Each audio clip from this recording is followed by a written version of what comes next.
मिडलस्ब्रो के खिलाफ Manchester United को झटका। EFA कप शूटआउट से बाहर हुआ।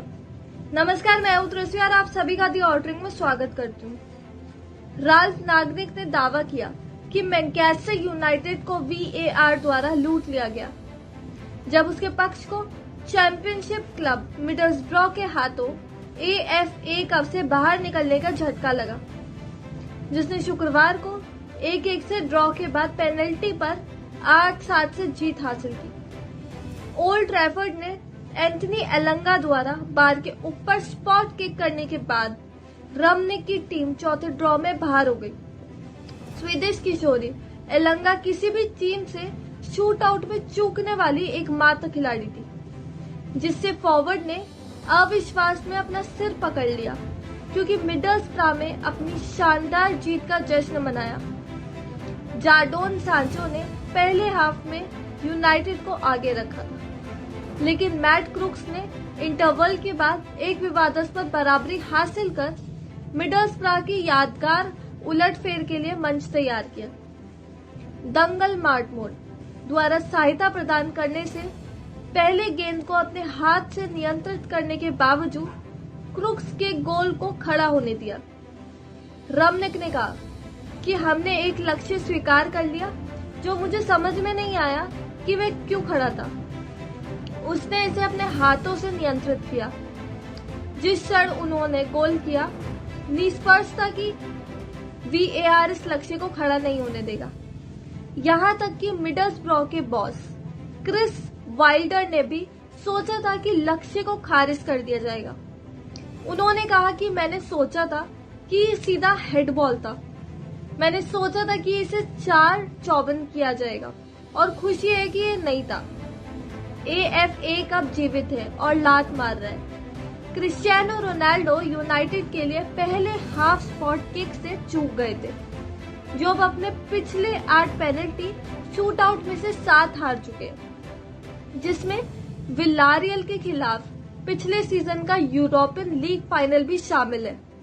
यूनाइटेड के पास कुल 30 शॉट्स थे, लेकिन कथित रूप से हीन विरोधियों को मारने के लिए आवश्यक संयम आत्याधुनिकता का अभाव था। मैं अविश्वास रूप से निराश हूँ, रगनिक ने कहा। हमें पहले हाफ में मैच जीतना चाहिए था और खत्म कर देना चाहिए था।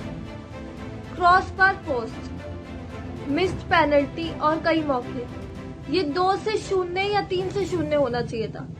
यूनाइटेड 5 साल में एक बड़ी ट्रॉफी के बिना है और सूखे को समाप्त करने की उनकी उम्मीदें कम हो रही है, क्योंकि प्रीमियर लीग संघर्ष और एक मुश्किल चैंपियंस ने एटलेटिको मैड्रिड के खिलाफ पिछले 16 टाइस AFA कप शर्मिंदगी यूनाइटेड के लिए एक दर्दनाक सप्ताह के अंत में नवीनतम हथौड़ा झटका है, जिसमें उनके इंग्लैंड के फॉरवर्ड मेसन ग्रीनवुड को एक युवती के कथित बलात्कार और हमले के आरोप में गिरफ्तार किया गया था। अभी भी हिरासत में रहते हुए 20 वर्षीय मंगलवार को यौन उत्पीड़न और जान से मारने की धमकी के संदेह में गिरफ्तार किया गया था। ग्रीनवुड, जिसे बुधवार को सम्मानित रिहा किया गया था, जो गिरफ्तारी के बाद से यूनाइटेड में सभी फुटबॉल गतिविधियों से निलंबित कर दिया गया था, जिसने ओल्ड ट्रैफर्ड के माध्यम से सदमे की लहरें भेजी।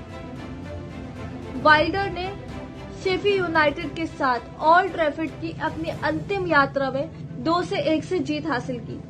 शुरुआत में ऐसा लग रहा था कि 200 मिनट में मिडलस्ब्रो द्वारा क्लियरिंग का हैश बनाने के बाद सांचो ने बार को हिट करने के बाद दोहराने की बहुत कम संभावना थी।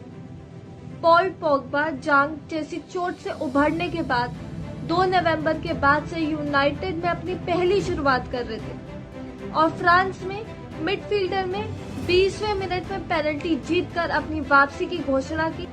ब्रूनो फर्नांडिस ने के लंबे पास को शानदार फर्स्ट टच और चतुराई से काम करने की जगह के साथ एक भयंकर शॉट बिल्ड करने के लिए ले लिया, जो इसिया जॉल्स की ओर से रिफ्लेक्ट हो गया।